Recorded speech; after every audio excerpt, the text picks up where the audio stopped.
Hello and welcome to the Wooden Ball Show. I'm your host, Dave Ball, also known as Blinson on Reddit and at Blinson1 on Twitter. And like always, I'm joined by my partner in crime here, Blake Wood. He's known as @ChatMarkirk on Twitter and BTownBob on Reddit. And today we are joined by the Eastern Conference Finals finalists here. We have Cal. He is at Calor Me Mine, I think that's how it's said. Close On enough. close enough on Twitter. I think that's your Reddit account, right? That's correct. Yeah, and then we have Josh here, and he is I'm Not Joshing You on Twitter and Bolts by the Bay on Reddit. How are you guys doing? I'm well. How are you? Doing great. I'm just fine myself. That's good. And how about you, Blake? You ready for this? It is a dark, rainy, gloomy, cold Saturday. Just my kind of day, so I'm feeling good. If you've lived in Texas for as long as I have, you'd start to get bored and disgusted with sunny days. Yeah. It is really kind of overcast here, but rather cold finally. It's finally getting winterish, so It's I'm enjoying it here. overcast, but at least it's cold. Yeah, I'm enjoying the cold up here, so I I, like Yeah, this kind of weather. We're getting walloped by rain, and this isn't even the hurricane that's down in Mexico yet. That's supposed to come up this way towards the end of next week. Oh. I'm sorry. I'm from Florida. I've dealt with it. Yes. Yeah, you probably deal with a lot of hurricanes down there. No, those are in Carolina. Ah. All right, so are we ready for this? We're going to be first starting off with our Rangers interview, then heading into the Lightning, then doing our last night recap and today's kind of prediction that we do every week. So, are you ready, Cal? Let's do it. All right, so the first question we kind of do here is we kind of talk about last season, if you can remember it. It was so long ago at this point. I know. But we kind of want you to give an overview of kind of how the season went for you, talking about, like, kind of overview the season, then talk about your playoffs because your team did go to the playoffs. Okay. So, are you going to give the overview, or are you asking me to give the overview? Asking you to give it. All right. That would be weird if you, interviewed me and then you just answered all the questions. Yeah. So last season it was a fun season. So obviously it was a President's Trophy win. Hadn't had one of those since 1994, and if you believe in omens, half of you think President's Trophy win means that you're cursed, and the other half of you are Rangers fans and remember that 1994 we won the President's Trophy and the Cup. And then the other half of you improbably realize that curses don't exist, and that's silly. So it was a President's Trophy year. I mean, obviously it was a good year. We had a lot of turnover from the Torts era, and a lot of turnover from the LA Kings Cup with AV, and a lot of people were really kind of concerned about how that was going to affect team chemistry, and it did. The thing is, by the numbers, if you're a fancy stats guy, by the numbers, the Rangers were not, by any metric, outstanding last year. Mhm. And Lundqvist got off to his usual slow start, and then obviously had a minor throat issue caused by his buddy Ryan McDonough, who apparently hates throats. And because I think he deflected one into. Or did he get hit in the throat? I forget. Earlier this year. I feel like Anyway, he got hit in the throat at one I point. feel like he got hit in the throat, and it was kind of revenge. But it was, Lundqvist. We've gotten used to the fact that Lundqvist gets off to a slow start, and that's fine. He picked up his game fairly quickly. It was the fact last year was about Cam Talbot and his kind of resurgence, not resurgence, his coming onto the scene. We all kind of knew that we had something good in Talbot. When Lundqvist went down with his throat injury, he stepped up in a big way, and a lot of our success in the regular season is really down to him holding down the fort. He wasn't great, he wasn't perfect. He plays the puck better than Lundqvist, but so do I. And we got through that stretch, and then when Lundqvist came back, my God, he stormed back. It was outstanding. And then the playoffs happened, and the first two rounds were great, and the rest didn't exist.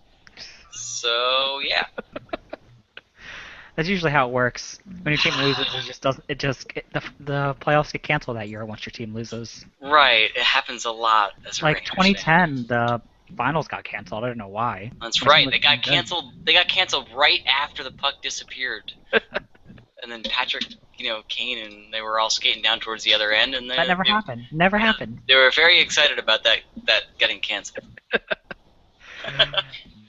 So, first off, I want to say that curses do exist. As a Philadelphia fan, they do exist. The second that the skyscraper got built above the Billy Penn statue, we stopped winning championships. And the second Billy Penn statue was placed on the tallest building, we won the next year. Gotcha. Phillies won, so they do exist. Thank you very much. Okay, all right.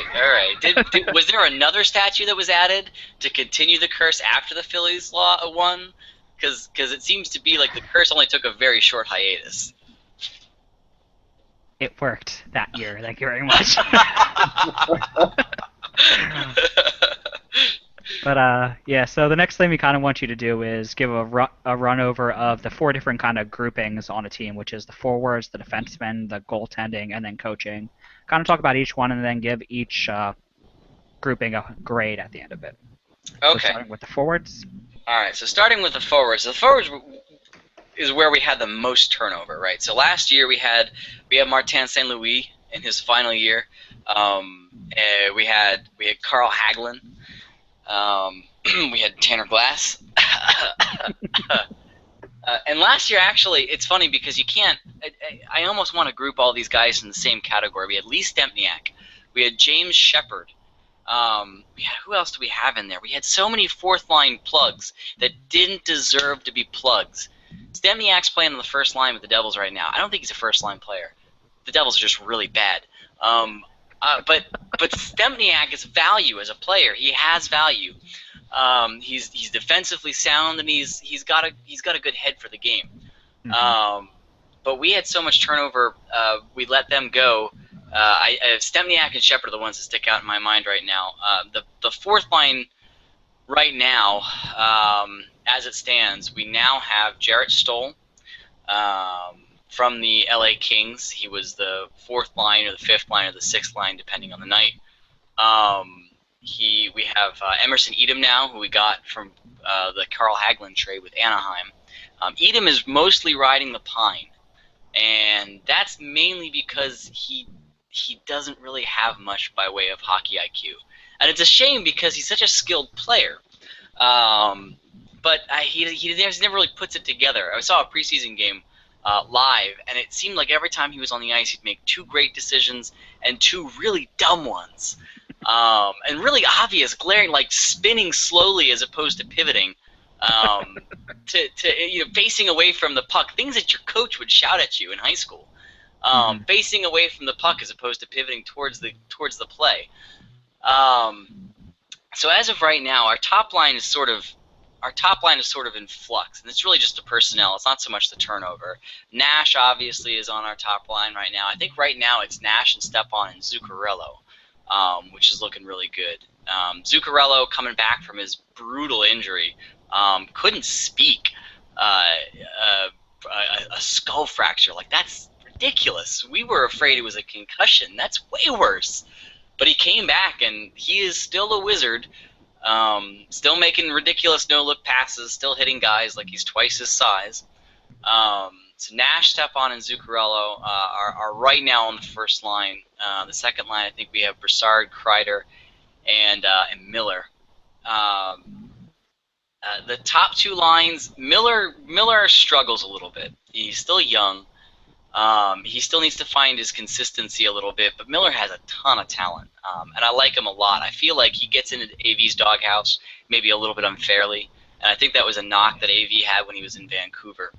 But the top 2 lines are really, really solid.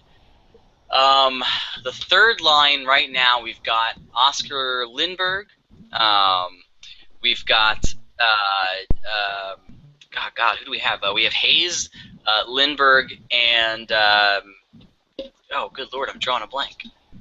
But generally speaking, the third line last year was the same way. The third line's really sheltered, and so they've put their rookies on that line and guys that can kind of you put them out against competition where you kind of can make a mistake, but maybe you're getting a little bit more heavy offensive zone starts. And then our fourth line right now is more way underrated fourth line center. We've got I think he's playing wing right now. We've got Jarrett Stoll, and we've got Jesper Fast. Mhm. So fourth line is good. They had a lot of struggles against Arizona the other night. But overall, I think I'm going to give the forward group a B-. I think some of the young guys need to come into their own, and some of that defensive responsibility needs to step up a little bit, but they'll get there. All right. So grade a B- for your forwards. Okay. Now the defense for last year. Kind of go into them now. Okay, so for last year, the top pairing is unbreakable, or was up until recently. It's McDonough and Girardi, and that's a really fancy boat with a really heavy anchor. So going down the lines, you got McDonough and Girardi, you've got Boyle and Stahl, and then you've got it tends to float, but right now the most consistent pairing I think is McElrath and Klein, and we've got Ryan McDonough is the captain. He kind of embodies that heart that you want, the intangibles, if you will, that we have with Callahan. He's a homegrown player. But, I mean, Girardi, you love the guy. He's indestructible. He blocks a ton of shots. But by most measures, he's not a very good player right now. AV is starting to recognize that and has dropped him down a little bit. I'm sorry, you asked me about last year. I think last year we floated John Moore and Rafi Diaz on the bottom pairing. And Rafi Diaz, we have still. He's in the AHL. Did you want me to go into this year as well? Just last year. We'll talk about this year later on. Oh, okay. So Rafi Diaz is sunk to the AHL and is potentially going to the SEL. If we don't call him up or if we don't give him a shot, he will have to clear, or he had to clear waivers to get down there. I'm surprised he made it through. But yeah, last year it was I think it was mostly John Moore and Kevin Klein on that bottom pair. All right.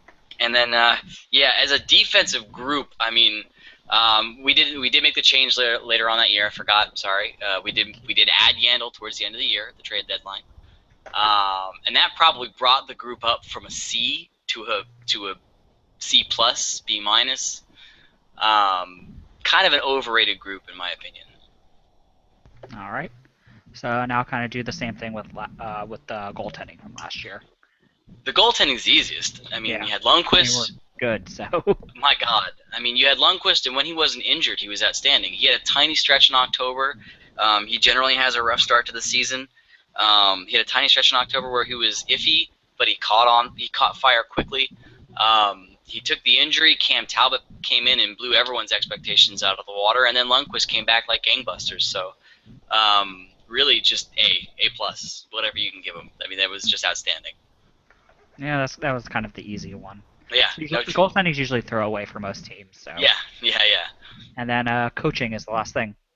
Man, AV is tough because, you know, the same thing from last year is true this year. He's a great, obviously a great coach, but he makes the occasional weird blindsided decision, or blind. He has the occasional weird blind spot. Let me put it that way. Why did Tanner Glass get so much time on the ice last year? I mean, he laughed when Glass scored his one goal last year. He was on the bench covering his mouth because he was laughing so hard. If you're laughing that a player scored a goal because it was so improbable and silly, maybe don't play that player so often. Most of the year, you know, he made really why he's a great player coach. Everyone loves to play for him. He gets a lot out of his players. He's really great with the matchups normally. But, yeah, those blind spots, JT Miller and Tanner Glass especially, not giving JT Miller enough of a leash and giving Glass any leash at all. So AV gets a solid B+. All right. So now heading into the off season now. Okay. Did you have a list of who you drafted up at all? Because I can send you one if you need it. Because I'm going to be talking about drafting right now. I don't have a list of who we drafted. I put it in the sidebar so you can grab it there. Let me grab that real quick. Yeah. Okay. So kind of skip talk. I don't know if you have any, like, if you looked at any of the people you drafted, but kind of talk about how you feel about your drafting this year. Iffy, and granted, a lot of this is just from what I've read, because I don't have a connection a lot with the European leagues. I will tell you, so Grop was the kind of the weird reach, and I think a lot of people are really disappointed that Grop went as high as he did. Or maybe I'm misreading that. I don't. Maybe I'm misremembering. But the steal of the draft for the Rangers, at least, was Sorella, and so I know a guy who worked with the Finnish leagues for a while. So he's got a connection to Finnish hockey, and he coached over there, and he has been beaming about Sorella. We drafted him 4th. He went not 4th, but 89th overall. He was our 4th draft pick, and I think he is going to show a lot. We drafted Adam Huska. I think he was kind of a reach. You can never really load up on too many goalies to have too many in your pipeline. Yeah. But right now, the Rangers kind of have. I mean, they kind of have a logjam, oddly enough. With they have Skapski and they have Shestyorkin, and it's going to be tough to push them out of the way for the heir apparent to the throne of Lundqvist, if you will. But yeah, overall though, not bad. We didn't really have that many draft picks. We had a 2, we had 3 3s, 2 4s, and a 7. I mean, you don't necessarily hope for that much out of those level picks. You just kind of see what you can get. So the only real insight I've got is Sorella, and I'm excited to see the kid play. All right. So now going into the trades that you guys have done this year, you guys did quite a few. You did 4 big trades so far this year. You traded Carl Hagelin and 2 picks for Emerson Etam and a pick. Kind of give your thoughts on that draft. That I mean. That was frustrating because Hagelin's not only. I mean, he's a fan favorite, and he's quick. Really fast. So. God Almighty, one of the quickest guys, if not the quickest guy in the league. Something that tends to get overlooked with Hagelin though is that his production's been down year by year. And he never really had a great finish, but his speed on the forecheck really played into the Rangers system, because we weren't a cycling team. We didn't cycle the puck very often. It wasn't the source of our great successes. Our success was off the transition, off the rush, and a guy like Carl Hagelin really facilitated that. Just getting down, beating the icing, playing the puck along the boards, getting the puck in front of the net, generating chances off the rush. Losing Hagelin was tough. The problem with Hagelin is he commanded, 4.5 from Anaheim, I think? Something like that, yeah. We didn't have that to give him. Edom was a young option. He's quick. He's not fast.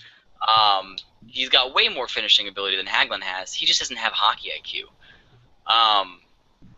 So it was frustrating to see him go for a prospect that probably won't pan out, but you kind of knew it had to happen. We have too many bad contracts. We couldn't give Hagelin that much money.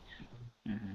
So, yeah. I mean, we threw old late round picks in return, but yeah, it was frustrating, but kind of understandable.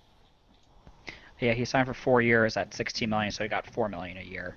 Okay, yeah. It's just I think in a few years he's gonna. It's going to be questionable whether he's worth that. Okay. So the next kind of trade you guys did was Cam Talbot for 3 picks. That's right. Kind of thoughts on that?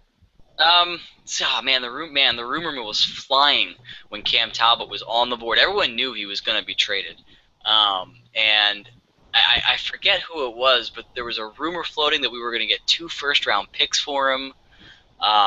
Just like really bizarre.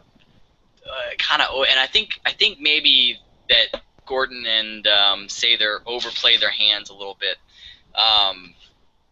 and they got the Oilers' 7th-round pick, and what else did we get from them? Did we just get the 7th-round pick? You got 3 picks for Cam Talbot. You gave up a 7th-round pick. Okay. You got a 2nd round in 2015, a 3rd round in 2015, and a 7th round in 2015. Yeah, I mean, really, honestly, if you look at the market for goalies, especially young and kind of untested goalies, Cam Talbot did get a lot of action, but I think that was a fair price for Talbot, and we weren't going to be able to pay him what he was going to command on the open market. So it's another one of those where you just kind of expect. I mean, we got Antti Raanta in the from the Blackhawks. I'll take it. Mm-hmm.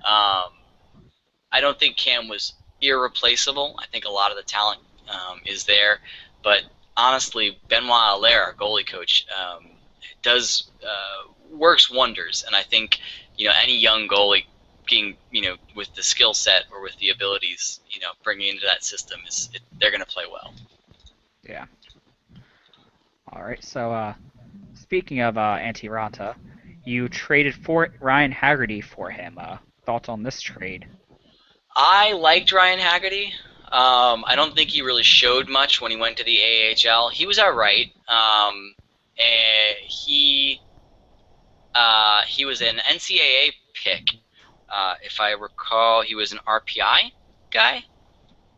I'm not sure. No? But I don't think he was really showing much. I mean, it is what it is. He's kind of a blue chip prospect.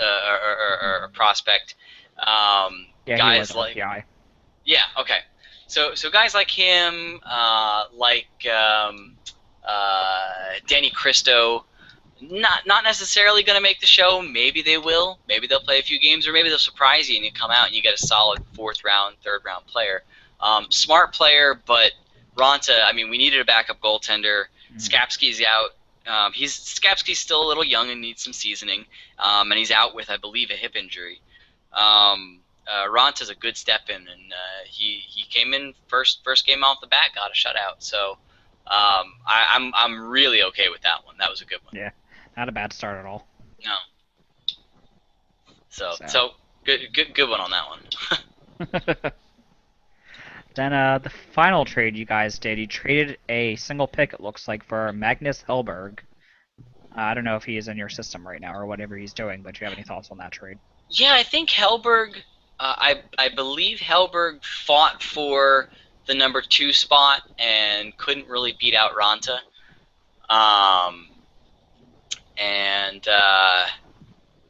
He's in the pack right now. Yeah. He's 24, so he has time up. Yeah, I mean, goaltenders are, first of all, they're weird and mystical, and you never really can predict them. I mean, Hasek. How old was Hasek when he started? Was he 26? Yeah. Yeah. Lundqvist was older when he got his start. Tim Thomas didn't get really good until his late 30s. That's right. So, it's not saying that he doesn't have time, and he'll certainly be given the shot. But as of right now, I mean, Raanta is the heir apparent, so I'm okay with him being in the system. Like I said, you can never really have too many goalies. The goalie in our system that I'm really excited about, though, is not him. It's Mackenzie Skapski, the Buffalo Slayer. So we'll see how he goes. The Buffalo Slayer? Where did he get that nickname from? He got 2 starts last season. And actually, I should have mentioned him in my goaltending. He got 2 starts last season, and I believe he let up 1 goal across 2 starts. I'm going to mess this up. Did he get 2 shutouts? But he got the start last season twice against Buffalo when Lundqvist was injured, and he beat him thoroughly both times. I think he let up 1 goal early on, a quick cross-ice pass on the one of those ones that Valaket calls a Royal Road goal. Royal Road goal? Yeah, Steve Valaket, he's an analyst for the MSG Networks, and he does some TSM work. He's got some goalie stats that he's working on, and he defines the Royal Road as a cross-ice feed that makes the goalie transition from one post to another. There's a little more into it than that, but one of the more higher danger shots for a goalie to face. Okay. So, but yeah, no, so Skapski played well. Yeah. All right, so kind of looking at the people that you've signed as free agents, kind of low-key, I guess, signings here. Rafael Diaz, Jason Megna, Victor Stahlberg, and Jarrett Stoll are kind of your four Magna. very low key. Magna is the lowest of the low key. I I'm don't not really. a fan of Jason. I hate Jason Megna. Thank you first off. So that's why I included him. So you feel about him. Yeah, I don't really have a high estimation of Magna. Stahlberg has been outstanding. Stahlberg was a great signing. And he's quick. He's smart with the puck. He's defensively sound. He's played well. Stahlberg was a player on the third line I was missing. That's it. Sorry. Okay. So Stahlberg has played great on our third line, and I'm excited about him. Yeah, Magna, and then there was. I'm sorry. Give me the other two again. It was Rafael Diaz. Oh, Rafi Diaz. Yeah. Yeah, Rafi Diaz, and then Megna, then Stahlberg, then Stoll. Yeah. Okay, so Rafi Diaz, we signed. We had him last year, and we traded him away. I think Montreal took him last year. I believe so. Yeah. He is a solid 5'6" defenseman. He's got a good offensive touch. He's got a good shot. He skates well, but he's not really anything special. I like him more than I like Kevin Kline. More than I like some of the stalwarts that are going to stay on the defense for the Rangers right now. But the Rangers wanted to give Dylan McElrath some room. McElrath's on a one-way contract, if I recall correctly. So if we decided to waive him, he would have to clear waivers. And McElrath, there was a number 10 overall pick, taken above Vladimir Tarasenko. Painful moment. But he was a reach, and he took this long to develop. But he's coming into his own. He'll never live up to that draft ranking. But he's done well, so he's pushed Rafi Diaz kind of out of relevance. Diaz sunk down to the AHL. We waived him. He did not get claimed, which I was surprised by. And he made some rumblings that he wants to go to the Swedish League, I believe, if he doesn't get a chance at the big leagues. He hasn't gone yet, so maybe we may be seeing him soon. That would be nice. I like Rafi Diaz. I think it was a good signing. And cheap, too. I think we only gave him, what, $1 million? Something like that, yeah. And then Stoll. 700 is what you gave him. Oh, wow. Okay, yeah, he was $1 million last year. So then we had Jarrett Stoll, who he's good at faceoffs. And I'm not that high on him. He hasn't played badly. But I mean, for what he is, I mean, we paid him we gave him $800,000.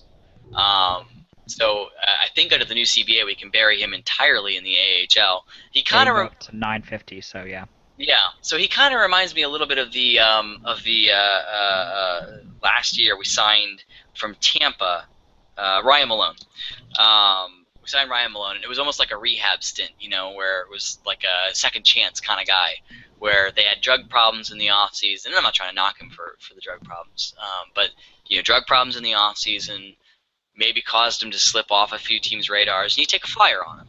I don't think it'll work out long term unless we continue to overvalue faceoffs as heavily as we do, because we talk about it all the time. Rangers fans talk about it all the time. Sam and Joe talk about it all the time. AV talks about it all the time. Faceoffs. We got to get better on the faceoffs. Really, do we? Do we really? I mean, we were what, 2% off? We were 48% last year, and it was it's terrible. It's terrible. But the best teams in the league were what, 51%, 52%. The variance is tiny, and the significance is minor at best. It's in no way a predictive measure of success. It does not lead to any sort of significant amount of goal increase to a certain point. Stoll is up mainly because of his face-off abilities, and I wouldn't mind seeing him sink to the A. All right. Any thoughts on Jason Megna? No. Yeah, he is pretty much irrelevant now. Yeah, he's irrelevant now, and I don't see him ever getting a shot with the team. All right. So now heading into players you re-signed last year. Derek Stepan, Jasper Fast, and then JT Miller and Oscar Lindberg. So kind of talk about all four of them. Stepan, Stepan had to be re-signed. He's still He your number is- one center, right? He's our number one center, and the complaint was always that he's not a real number one center. But really, yeah, he's not great at face-offs. All right, I think I've done the face-off thing to death. But he is a sound two-way player. He's not the fastest skater, but he is smart. He makes great plays. Stepan he's a piece that you can't let that kind of talent slip out of your team. Stepan was a must sign, and I'm glad we got him. I think we got him for good term too.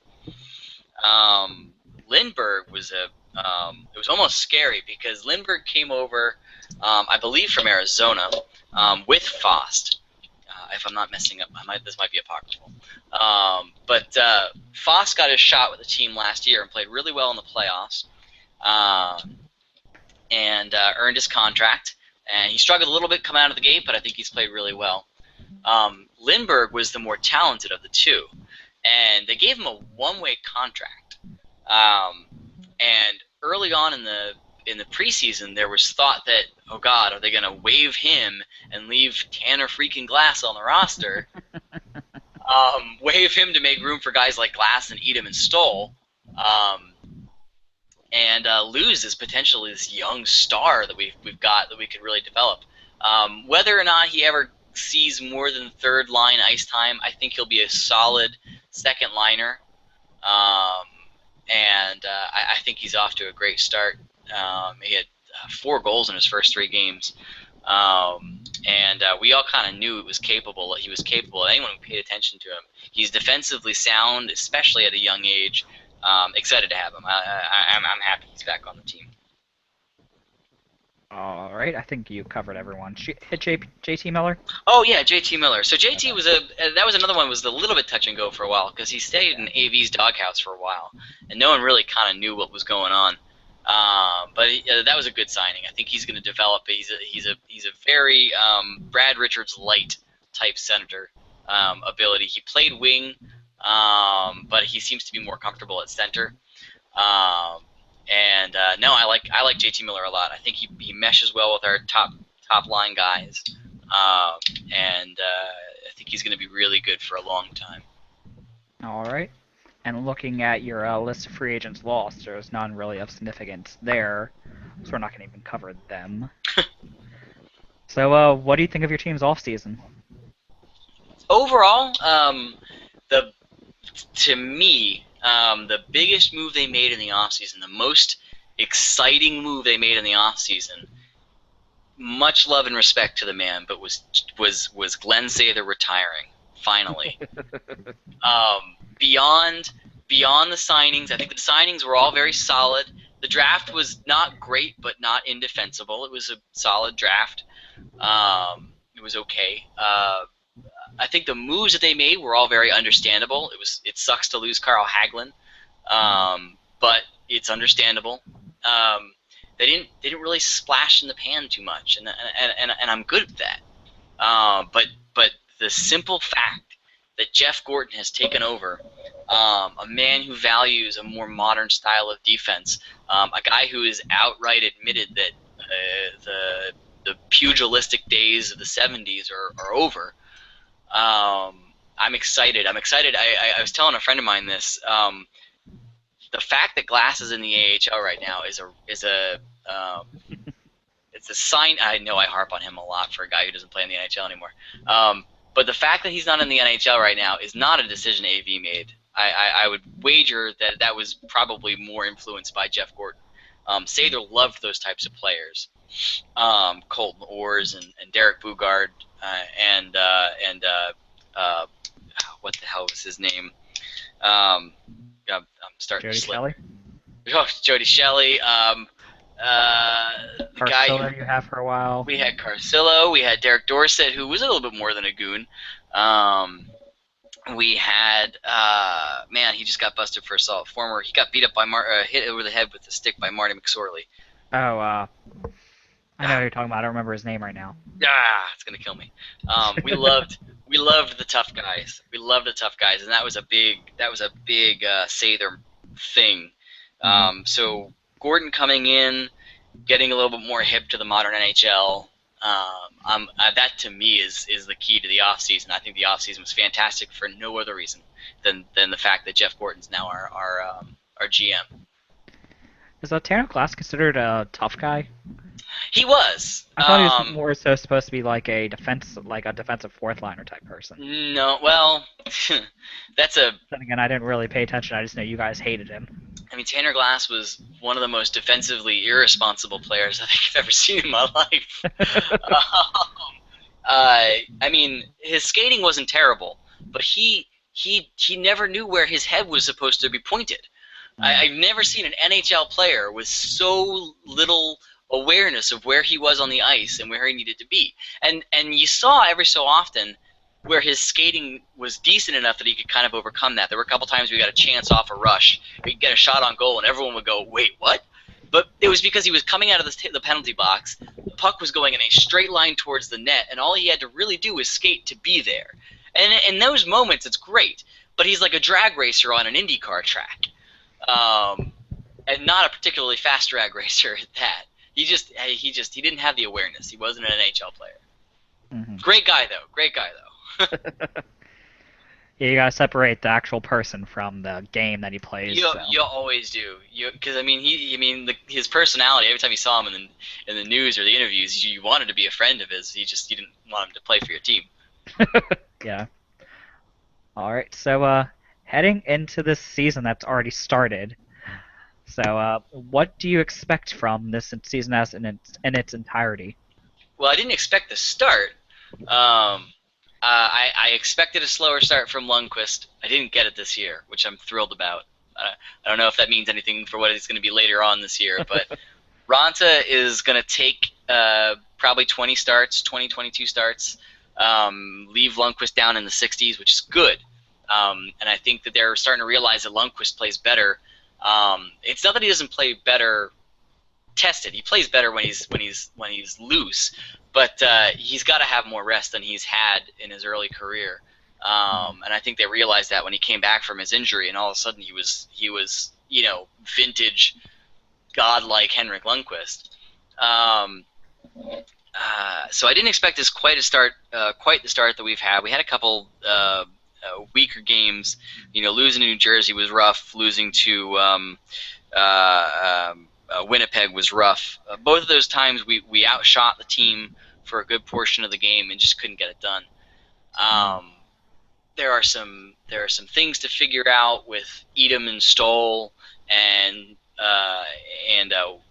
where they'll slot into the lineup. So the fourth line is a little bit in flux. So you expected a little bit more shakiness. I like where they are right now. And I think this team has, if they can put everything together and get the best roster that they have on the ice, this team is going to be a buyer at the trade deadline. And the thing that I'm most excited about Jeff Gordon right now is, and I started to say this earlier, is the fact that he dropped Glass, the fact that AV is now talking about the flaws in Dan Girardi's game. They made elusive references to dealing Kevin Klein, he's a good defenseman, but he's way overpaid, and we're just cap hurt right now. We can't pay a sixth defenseman $3.3. I'm really excited at this team. I think they'll do well towards the trade deadline. They'll get enough going that come trade deadline, we'll see if Gordon has the magic that Sather had. We'll see if Torts can run the right people out of Columbus to make him a contender, because I think they are really close right now. I think they could definitely be in the mix with the top 5 teams. Oh, well, you kind of answered all the questions with that little statement there. Oh, cool. I had. But yeah, you covered if they're buyers or sellers at the deadline. You covered what you thought of the season so far. So you think your team is a contender right now? I think right now they are a contender. Depending on the team that they face. I think last year they were a contender, but the Lightning was the worst team they could have faced. Mm-hmm. I'm a little stat obsessed. I get that there's a lot of people who are really stat obsessed. I think one of the things that the stats community is slowly working into is figuring out how the stats that we have that are very good predictive stats. How we can then pair them up against the team's system and see how well a system matches against another system. And I think right now they are a contender. It just depends on who they have to go through. Okay. And how much longer do you think they will be a contender? When do you think their cutoff is? It's tough to say because a lot of their team is young right now, and a lot of the contracts as the team gets a little bit older and a little bit more mature, some of those bad contracts are going to start dropping off. A lot of people are predicting the doom and gloom that the Rangers window is either closing or closed or going to be closed in the next couple of years. I think that's true of Lundqvist's window. As sad as it is, their window the Lundqvist window. I don't think their window is a Lundqvist window. I think if they have the ability to shed some really hefty contracts, I mean, Dan Boyle's going to come off the books. I like Dan Boyle a lot, but he's going to come off the books. He's a heavy contract. Girardi, his no movement clause will go away after I think next season. Klein's contract will come off the books. A lot of big heavy contracts are going to come off the books. Lundqvist's downswing is going to coincide with a lot of cap space and a lot of young guys that we're excited about, like Pavel Buchnevich coming up, and guys like Kevin Hayes and Oscar Lindberg and Jesper Fast and JT Miller are kind of coming into their own. I think that their cup window is open for the foreseeable future. I'm not going to say it's the same as the Lundqvist window. I think they've got more than a couple of years. I think they've got 4 or 5, and we'll see how the draft goes and the trade deadlines and free agencies go from there on out. Yeah, I mean, Lundqvist is signed till 2021, so yes, he is. He's going to be here for a while, but who knows if he's going to hit a wall. Well, sure. When he's going to hit that wall. Right, when he'll start to decline. But again, I think our goalie pipeline is good enough that once he starts to decline, we'll have New Jersey had, Hedberg? New Jersey had Hedberg backing up Brodeur. Yeah. When Brodeur started to slip a little bit, I think when Hedberg was very old. He was also in his late 30s when he was backing up Brodeur. So. Well, I think that's true, but he played well for them. I mean, granted, Brodeur played well into his later parts of his career. I think if you've got the right number 2. Lundqvist slides into a 1-2 position towards the end of his career.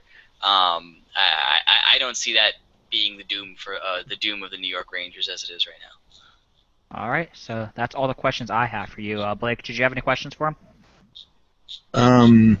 So what do you think of that Tarasenko goal? And when I say that Tarasenko goal, you know what I'm talking about? The one they made a damn flip book out of. Yes, they made a flip book out of it. Yeah, I know what that Tarasenko. I feel the same way about the Tarasenko goal as I did about the Hurdle goal. Do you know what Hurdle goal I'm talking about? Yeah. Yes. The number 4 goal against the retirement goal. Oh, the one that put Biron out of his misery. The one that retired Biron. Oh my God. The between the legs up into the air. And it's funny too because it was actually a goal that went high, and Biron closed off the top of the net very well. We used to joke that his legs were like the opening of the Lincoln Tunnel. But I love the goal as much as I hate the goal. The Hurdle and the Tarasenko goal alike. It was one of those moments where you step back from the TV screen and go, I don't care whose team was on right now. I don't care what team just went down on the scoreboard. What I just witnessed was monumental. So I'm not so salty about it. I got a little tired of seeing it, though. And the maddening thing about that was that lasted through the vast majority of that season as by far the number 1 candidate, the top candidate for goal of the year, until Alex Semin, of all people, scored on his back against Edmonton in the final 2 weeks of the season. And God bless him for it. Alex Semin. Yeah.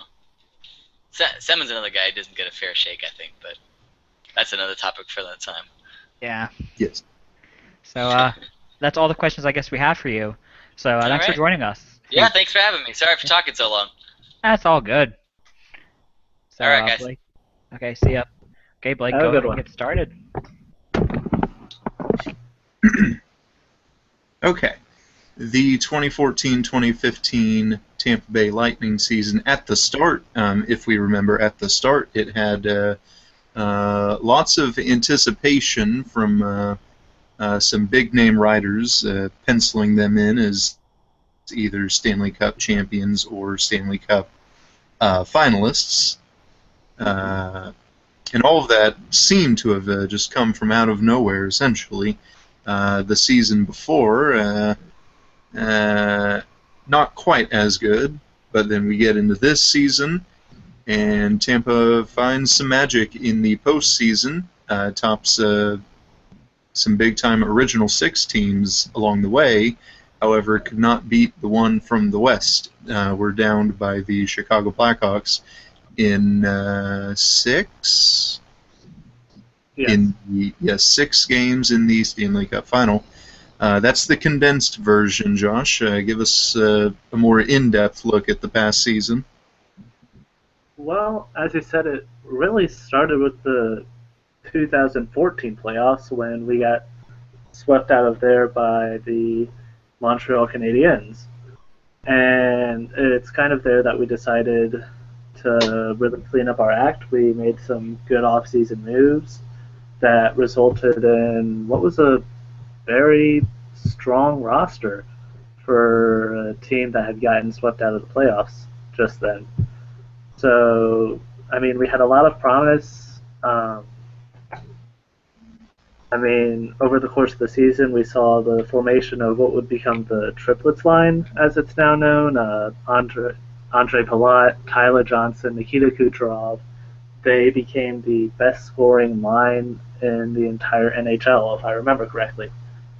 And then, of course, we had Steven Stamkos in his first full year as a Tampa Bay Lightning captain, which was very nice to have considering the previous season.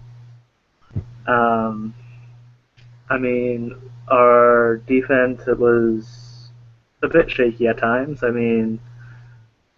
There was the continual sort of pull at our side of Matthew Carl, who is just, I believe it was Scott Hartnell who first made the joke of Matt Carl being a traffic cone. But, so, Tampa's defense, it's always been a bit of a constant for us, but it was that season. And then, of course, in the crease, we had Ben Bishop and for about half the season of Janina Bakov, who was traded to the San Jose Sharks for future considerations because he just wanted to retire with his team. And in his place, we pulled up Andrei Vasilevsky, who is one of the most promising goaltender prospects in the league right now. Or so it's been touted. But so, the regular season, we were one of the best, we were the best scoring team in the entire league, which helped carry us into the playoffs. And, of course, we managed to make it through 3 rounds, but lost it in the 6th game of the finals to Chicago. And that brings us into the unit breakdown, and we begin with the Lightning forward group, which you mentioned some of the names there. Just a large ensemble providing a lot of that high amount of scoring. Of course, the new captain, Steven Stamkos, Valtteri Filppula, Tyler Johnson, performed really well in the playoffs, especially Ryan Callahan, Nikita Kucherov, Cedric Paquette in his rookie season, I believe, last season. Yeah.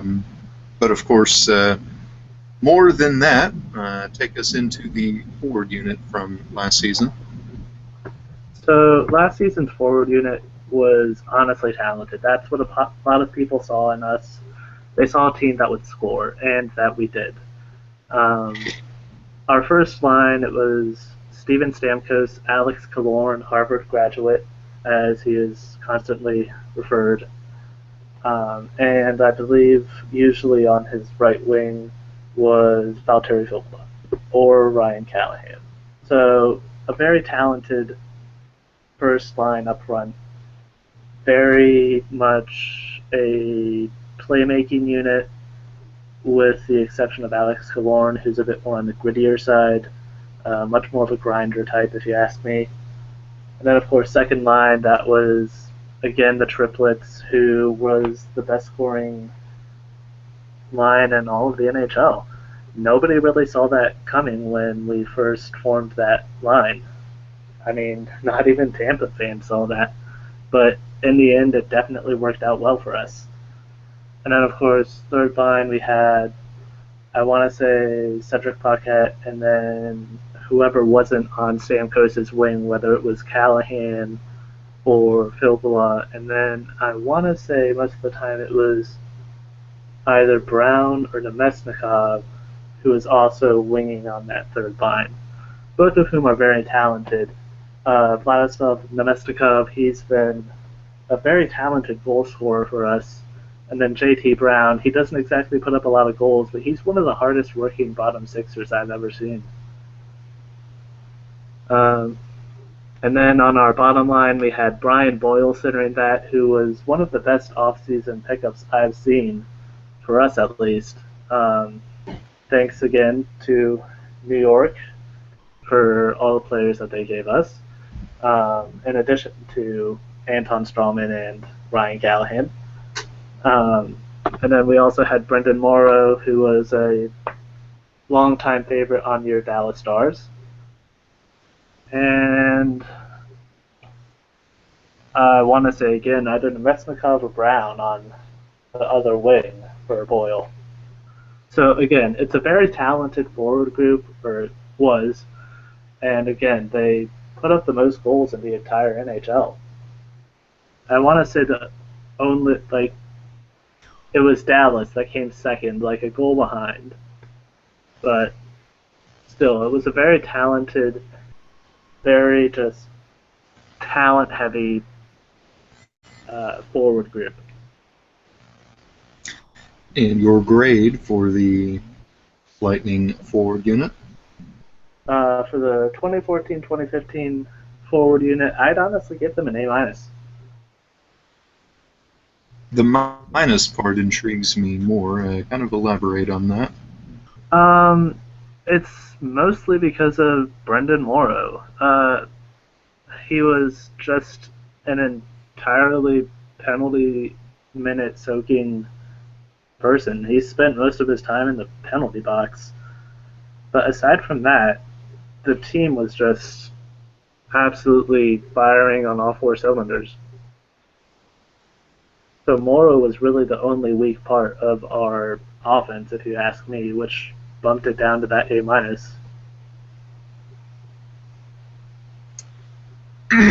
All right, and that moves us to the blue line, to the Lightning defensive unit. Of course, players that were there from the start of the season, such as Victor Hedman, namely, Matthew Carle, making some good contributions to the unit, as well as Braden Coburn, a trade deadline acquisition from the Philadelphia Flyers, ended up being one of the better defensemen of that unit. From there, just to go more into detail of the defensive unit. Right. So our first pairing was Victor Hedman and Anton Strawman, which was very effective. Victor Hedman, at the beginning of the season, he was touted as a potential Norris winner. Sadly, 5 games in, he broke his finger against Vancouver, so he had to take a month off. But he still made a hell of an impact in the playoffs when a lot of people saw what his true potential really was. And then Anton Strawman was also just an invaluable asset that we got from New York. I believe in one of the first few games, he made a save with his skate that would have been just absolutely crucial. And I want to say that was against Montreal, but he's definitely shown his worth, and I honestly look forward to seeing him with Tampa in the coming future. On the second pairing, we had Jason Garrison and, again, Coburn. And those two are absolutely fantastic, in my opinion. Jason Garrison, in addition to having one of the best beards in hockey, as I'm sure my friend Steph would agree, also has one of the best slap shots, and that is just an absolute cannon on the blue line. So he also does great defensive abilities, but he's mostly an offensive defenseman, if you ask me. And again, Coburn, I wasn't honestly sure about him when that trade happened. We had traded off Radko Gudas, who was sort of our enforcer, I would guess you say. But it definitely worked out well for us. He ended up getting the game-winning goal against Detroit in that series, or the series-winning goal, I should say. The first goal scored in Game 7. So he was a fantastic pickup, if you ask me.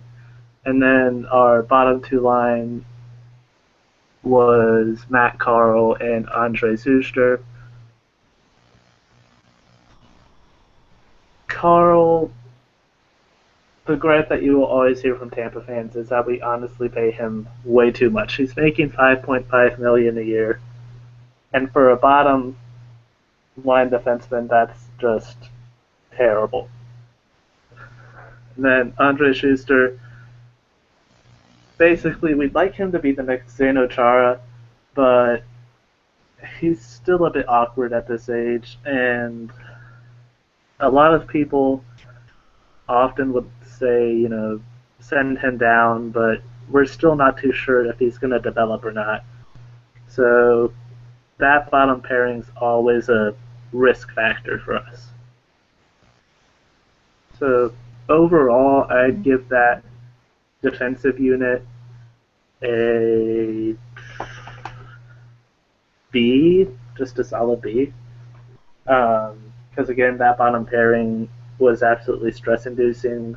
I mean, we also had some seventh defensemen, Nikita Nesterov, Mark Barberio. They were pretty solid at times, but again, they're just first coming in for us. They're playing rookie years, so they were making rookie mistakes that were very understandable. And for what it's worth, with Coburn, Dave and I had discussed Coburn in Flyers overview, and Dave, if I remember, you were talking about how you were a fan of Coburn and how most people, most Flyers fans were not, and you found that maddening to an extent. Yep, Coburn was our best defenseman. He was kind of one of the only bright spots we had in the defensive side of defensemen. But he was really a workhorse. He could do anything you gave him to. But we expected too much from him because we basically put him in the number one role when he's not the number one defenseman. And that pissed off a lot of Flyers fans, but who didn't really see that. Right. And I mean, again, on that second pairing, he's absolutely invaluable for us. Yeah, as a 3-4 defenseman, he's perfect. And now we move in between the pipes, discuss the Lightning goaltending unit. Of course, headlined by Big Ben Bishop, 6'7", 216. Gets most of the starts, night in, night out for the Lightning, but especially with an injury towards the latter part of the season, we saw Andrei Vasilevsky perform admirably, at the least. Kristers Godlewski's during the last Winter Olympics made some headlines with his play for Latvia. So perhaps a three-way or a three-headed monster, perhaps to an extent, at the goaltending unit. Right. So again, Ben Bishop. I'd say that he's a top 10 level goalie, but I definitely wouldn't say top 5. The main reason I say that is because, well, he's just so big that it's awkward sometimes. I believe Cal was saying it earlier that you really see it in his back and forth sideways motions, and also if you knock him over, it takes him a while to get up. But on the other side, he is honestly one of the best puck moving goalies I've ever seen. The only time that okay, not the only time now. There's two times that I've honestly regretted Ben Bishop being out of his net. The first time is when in the Cup Finals he decided to come out to play the puck and he got knocked over by Victor Hedman, and Patrick Sharp just picked that puck up and put it into the empty net. That killed my soul a little bit, honestly, and I did not appreciate seeing those replays again and again and again. The other time was just last night when he decided to try and play the puck, and I forget who it was. Somebody on the Jets just picked it up and put it into that empty net, and I just sighed into my hand and just cried. But aside from that, he is a good goalie. Again, his size helps him, but is also a bit of a hindrance. So again, I'd say B+, very verge of A- level goalie, but there are people that I would certainly take ahead of him. On the other hand, our two prospects, we have Andrei Vasilevsky and Krzysztof Gulabowski. Now, as you said before briefly, 2014 Olympics, Krzysztof Gulabowski plays his mind out against a very, very strong Canada team. And that raised the expectations quite a bit more than you really wanted them to see, because that honestly kind of killed him for me. Because you saw that performance and you thought, oh my god, he's going to be a world-level goaltender. And then he spent basically the entire season in Syracuse, aside from a few minor starts, but he's still developing, and that's not really what you want to see in someone that you would think would be your first goalie. Andrei Vasilevsky, on the other hand, has honestly been one of the best prospects as far as Tampa goaltending that I've seen. I believe it was Tretiak, the world-famous Soviet goaltender, who said that Vasilevsky had the chance to be one of the best goaltenders he's ever seen. So I realize that there's a bit of a Vasilevsky versus Gudlevsky sort of team format in the Tampa community, but I'm entirely Vasilevsky. He's definitely the way to go, if you ask me. So overall, I would rate our goaltending at a solid B+, again, following Bishop, and who knows, maybe with Vasilevsky, if he properly develops, it will hopefully rise up to A level. But again, that's something that time will tell. Now, I just have to share this with you or any of the listeners who don't know, and this is on his Wikipedia page too. You can look this up. This is from Ben Bishop's Wikipedia page, and this is how his first NHL start came about. I quote, "On October 24, 2008, Bishop made his NHL debut coming off the bench in relief of the injured Manny Lagasse to start the second period, giving up 2 goals over the final 40 minutes in a 4-0 loss to the Los Angeles Kings. Lagasse had tripped on the carpet that was laid out for vice presidential hopeful Sarah Palin, who dropped the ceremonial first puck." Wow. So, yes, Lagasse had injured himself tripping on the carpet that was laid out for Sarah Palin, which is how Bishop got his first NHL action. Huh. So, yes, there's that. a rather cruel twist of fate, perhaps, introduced the NHL or introduced Ben Bishop to the NHL.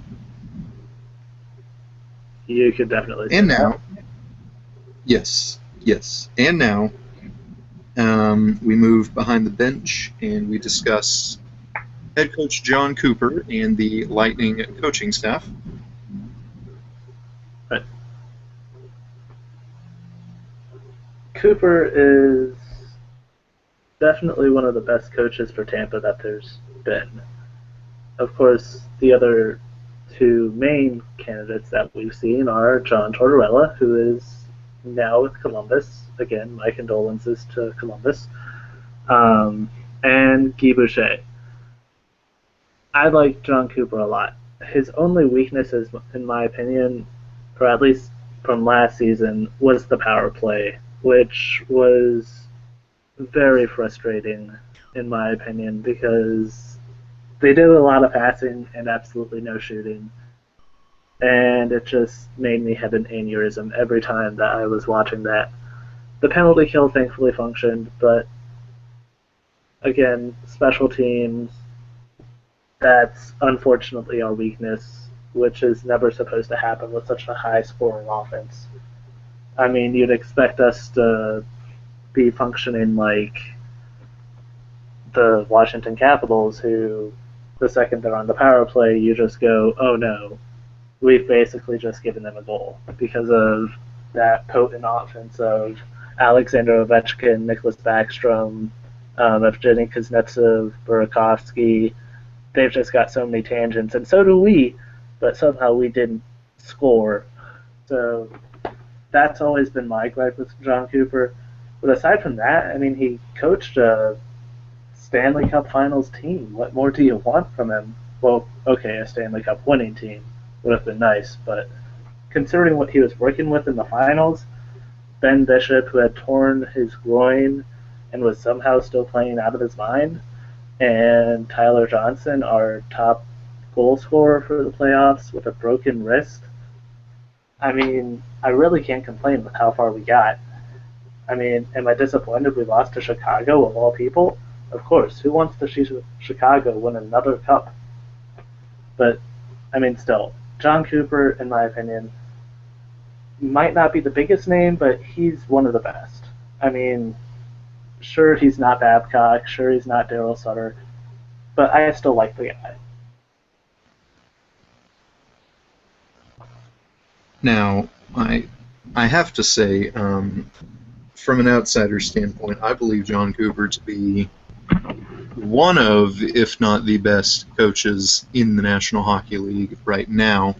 I mean, the season he had last season, that's the kind of stuff that wins you Jack Adams awards, which I don't remember if he did or not last season. He did not. I don't even think he was in the running for it. Unbelievable. That is unbelievable to me. Last season was only his second season, I believe. Yes. His first season, he was up for contention, but he lost it to Patrick Waugh, which, hindsight 2020, was an absolute mistake. Yes. And the thing about that is that not only was that Cooper's second season in Tampa, that was his second season ever as an NHL coach. And to rally your team through a gauntlet of a playoffs series and to make it all the way to the Stanley Cup Finals, to make it a 6 games in the Stanley Cup Finals as a second-year NHL head coach, I found to be simply amazing. And I am now shocked to discover that he was not even in contention for the Jack Adams last season. But the question is, just kind of talk about exactly what he did or what the team did under his coaching that made him so successful so early. I think what's definitely helped has been his relationships with his AHL team. So the relationship that he had with the Triplets line entirely. I mean, he knew what each of them could do, and he saw that potential, and he really just put them to work. He sees what our guys can do, and he just knows where to put them. Um, he knows his prospects well, I'd say. And again, the power play, the penalty kill this season has been a bit of a weak spot for him, but he really knows how to use his guys. He knows who's doing well, who's hot right now, and who can help complement that. So I'd say that on the analysis side, he's just fantastic. As far as media, you don't really see anything controversial from him.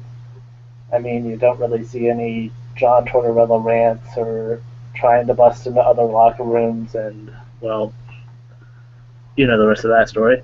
But he's a very solid coach, and honestly, I'm looking forward to seeing what he does with this team, especially this year.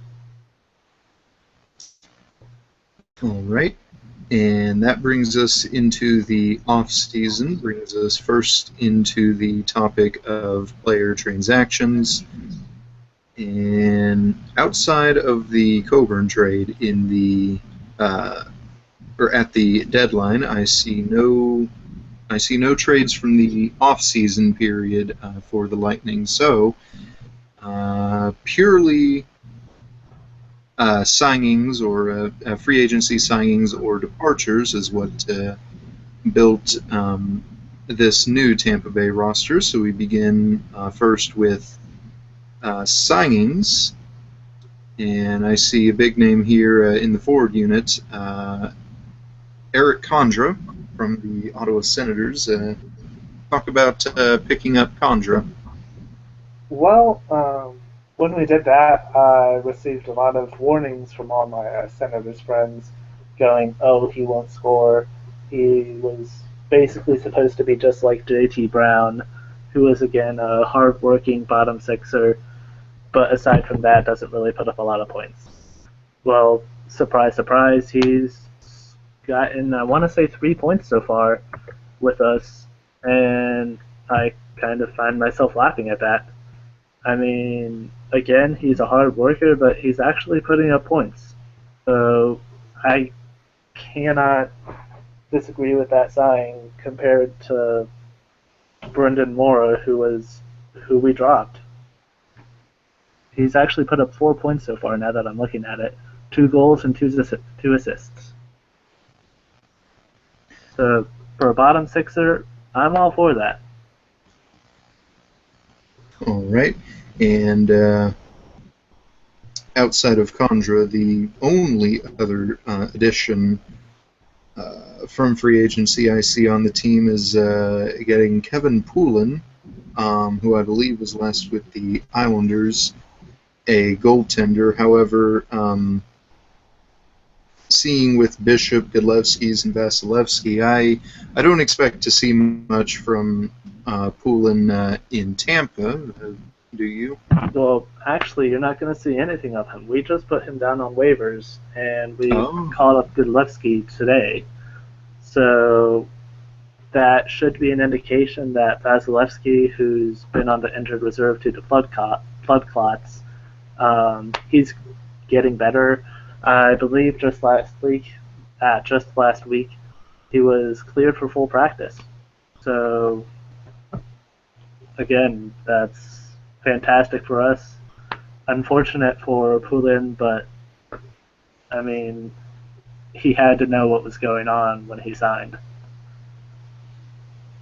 All right. And free agency departures, you mentioned Brendan Morrow, who I believe has since retired, I believe. Yes. And outside of Morrow, I don't see any other noticeable free agency or departures from the team in the off season. But you know more than I do about Tampa, so we're moving into free agency departures now. Well, it was just like you said, Brendan Morrow was the only player that we dropped. And again, I realized that he was a veteran presence. He's been to the playoffs multiple times. But now that we've got that playoff experience, we didn't really need him anymore, which is a shame. I mean, he was a great player for Dallas, and he definitely offered up some fantastic support as far as locker room material for the Lightning, but now that we have that experience ourselves, we didn't really need him anymore. All right, and re-signings, of course, with only making a couple additions and only one subtraction. That leads me to believe plenty of re-signings went on this offseason. I believe so. I just cannot remember for the life of me who we re-signed. I know Dave can look up that list. He knows where to look for these things. You can just go on the Wikipedia page for this past year for everybody that you have lost. So. Oh. Today I learned. Is that what you have been doing previously, Dave? Only recently, because I got sick and tired of using Google because the NHL search is terrible. Well, yeah. Yeah. So if you go to the Tampa Bay Lightning Wikipedia page, and then at the top, right above the picture, you should have 2015-2016 Tampa Bay Lightning season. And then just scroll down, and you can see everybody that you lost from this past offseason, and everybody that you signed and who you traded and everything there. That is indeed handy. Thank you for that, Dave. Yep. All right. Player signings. There we go. All right. So a lot of these signings were for our AHL teams. Jonathan Marchand, Brian Hart, Mike Blunden, Bangladesh, Paradis, Luke Witkowski, Daniel Walcott. I mean, these are all guys who are in Syracuse right now. The only two guys that are actually on the NHL team for Tampa are Andre Schuster, who we signed 2 years for $2.9 million, and Vlad Nemestikov, who we signed for 1 year for, I want to say, the minimum. So for Schuster, it's not a bad deal. Do I wish it was a bit less? Yeah, that's money that we could be using for one of the triplets or possibly Hedman. But that's not a bad signing. On the other hand, Nemestikov for a year at the minimum is absolutely fantastic. I love the guy. He's phenomenal in my opinion. He has a ton of promise.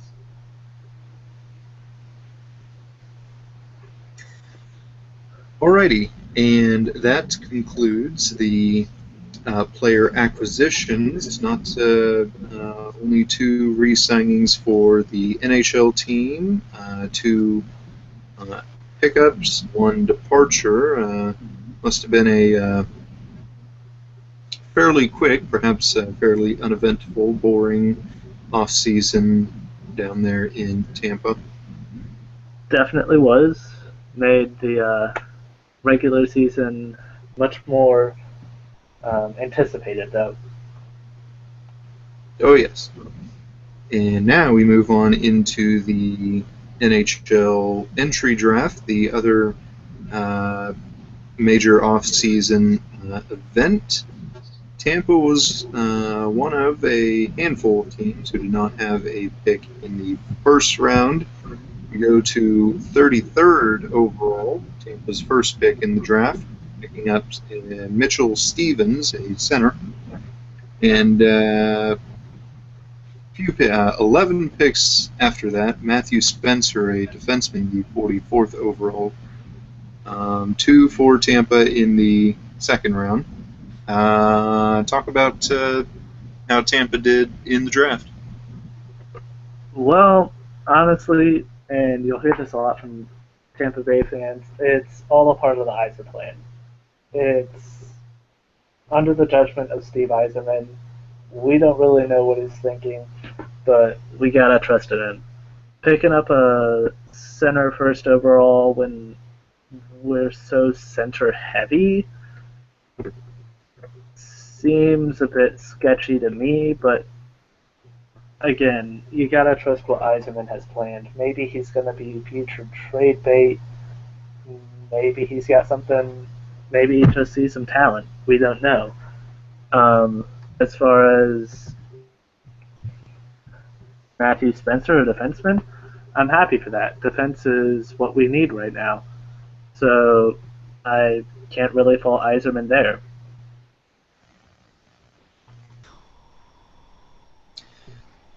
And you have a grade for how Tampa did in the draft? I honestly don't know. We picked up a lot of forwards, 2 defensemen and a goalie. So, it doesn't seem like a bad draft so far. It really depends on how they develop. So, I'm just going to be safe calling it right now a B, because, it could go up, it could go down. We don't really know. Tampa's drafting a few years has been just very variable. We've drafted Brett Connolly, 6th overall, who turned out to be pretty We traded him to the Bruins for a draft pick last year. On the other hand, Andre Palat was a 6th or 7th round draft pick, and look where he is now. He's playing on what's basically a 1B line for us. All right. And that concludes the off season. We now move into the regular season. Of course, a total of 8 games now played for the Lightning. They are currently in the middle of just last night they started a 4-game road swing against Central Division opponents. But in those 8 games played so far, talk about what you've seen that you liked and what you dislike. All right. So, like a lot of people expected, our offense has been pretty dynamic. It's been incredible seeing Drew and where he belongs on Stamkos' side. That line's been amazing, if you ask me. It's Drew and Stamkos and Callahan, and they've been doing all kinds of work. On the other hand, the triplets line has been off to a very slow start. They haven't really found much. Tyler Johnson right now is goalless, who you would not expect to see that from. On the other hand, our defense, it's been a bit shaky. Matt Carl was responsible for 3 goals directly, basically. And again, that just makes us Tampa fans groan whenever we look at that cap hit. So, then of course, Ben Bishop, he's been playing incredibly well. He's only had 2 losses and 1 overtime loss. The 2 losses were against Detroit, who basically had a vendetta against us for knocking them out of the playoffs, and a very talented Dallas team who I absolutely cannot fault us for losing to. We were playing terribly that night, and they've just been on fire. On the other hand, the 1 overtime loss was actually a shootout loss against Nashville, and we got to see some of that incredible 3-on-3 overtime hockey, which was a heart attack as always. Oh yes, I did forget about that Nashville games. So the second of their 4-game road swing against Central Division opponents was last night. It'll be Chicago, then St. Louis, to round out that road swing. But now we'll look further ahead into the season, and we'll look for a seasonal outlook. And the way I like to format these is now's when you can discuss your thoughts on the Atlantic Division as a whole. Currently, Tampa is second place, 11 points. Montreal is leading the Atlantic with 16. So your thoughts on the Atlantic Division, how you see the Atlantic shaking out, and of course how you see Tampa playing out in that division. Well, first of all, can I just say, holy hell, Montreal is scary this year. Not what I was expecting at all. They're starting out basically the polar opposite of Columbus. They're 8-0 right now. Carey Price has been just fire, absolute, just 100% hot. It's been incredible. Again, Tampa is right behind them. Okay, not right behind. We've got 11 points again, thanks to those 2 losses and 1 overtime loss. And then I want to say right behind us is, oh wow, Ottawa. Ottawa hasn't really looked bad, but I haven't seen too much of them. Florida's been doing well from what I've seen. Detroit, I can't really complain there. Boston is doing surprisingly well considering their off season. And then, of course, there's Toronto and Buffalo at the bottom. And can't really expect a lot from them. Toronto, Buffalo, you're expecting rebuilds from them, but they're also looking very talented right now. Jack Eichel's been doing a phenomenal job in Buffalo, and Babcock's doing what he can in Toronto. So I think it's going to be a very interesting year in the Atlantic. I can see Tampa being second overall to Montreal again, unless Montreal has a major falling out. But I think come playoffs, it'll be Montreal number 1, Tampa 2, and probably Detroit 3 again. And I'm hoping that Florida can grab hold of a wild card spot, but that's really going to depend on how the Metropolitan plays out. Yes, in the Metropolitan, if you remember the Central Division arms race from a couple of off seasons ago, the Metropolitan essentially did that same thing just this past off season. So they've certainly gained some foothold in the Eastern Conference, especially. Yeah, I mean, Washington's come up as everyone would expect. I mean, they grabbed TJ Oshie, and that's just been phenomenal for them. They've basically got the same situation as Tampa. They've got a 1A and a 1B lineup that's doing absolutely amazingly. Evgeny Kuznetsov just scored his first NHL hat trick last night, and hats off to him, pun intended. That's been amazing. I mean, I almost regret not getting Kuznetsov on one of my fantasy teams, but I mean, what can you do there? And then aside from that, I mean, it's basically a toss-up between either New York team for second, in my opinion, and then third place, I don't really know. I mean, does Pittsburgh pick up their game? Does Crosby, Malkin, and Kessel finally find that game that they're supposed to have? Does Fleury pick up the goaltending? I mean, the biggest question in Pittsburgh's mind, in my opinion, is the defense. But then you've also got Philadelphia and New Jersey who could sweep in at any second to take that from them. And then, of course, at the bottom of the Metro, you've got Carolina, who's expected, and Columbus, who's come out to an 0-8 start, which is not what anybody saw coming.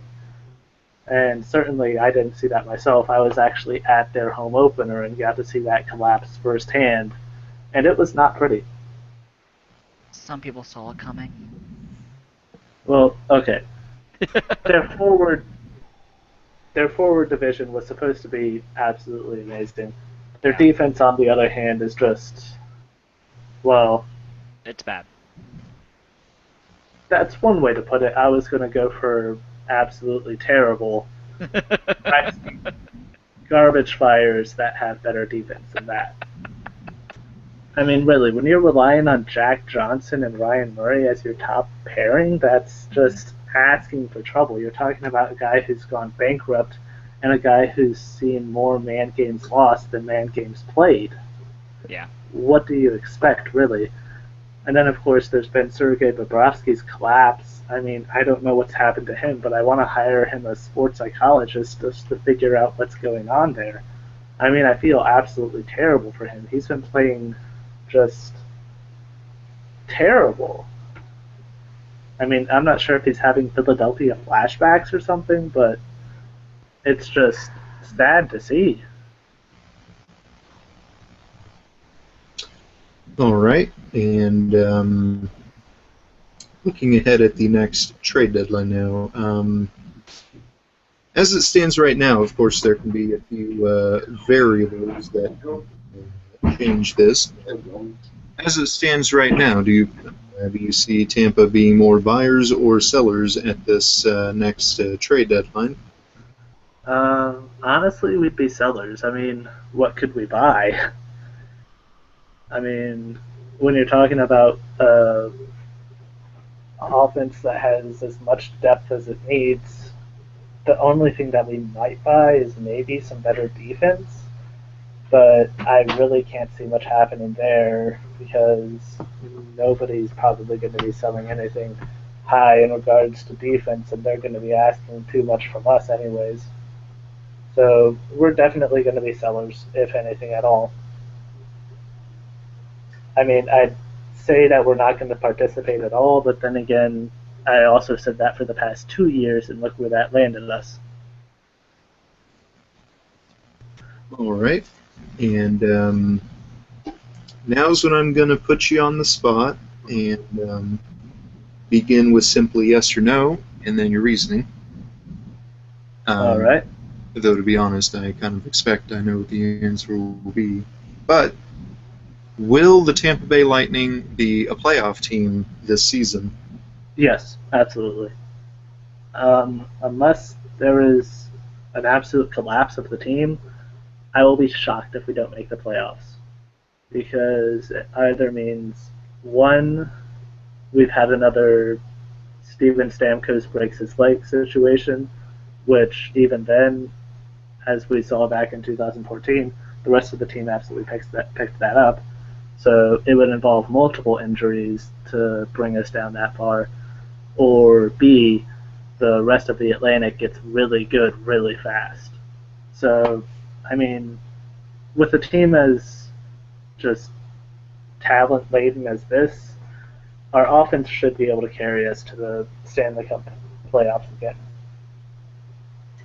And with that in mind, that moves us into our Cup contender question. But obviously, Tampa did contend for the Cup last season. So to reword it a little, just simply, do you expect more of the same this season?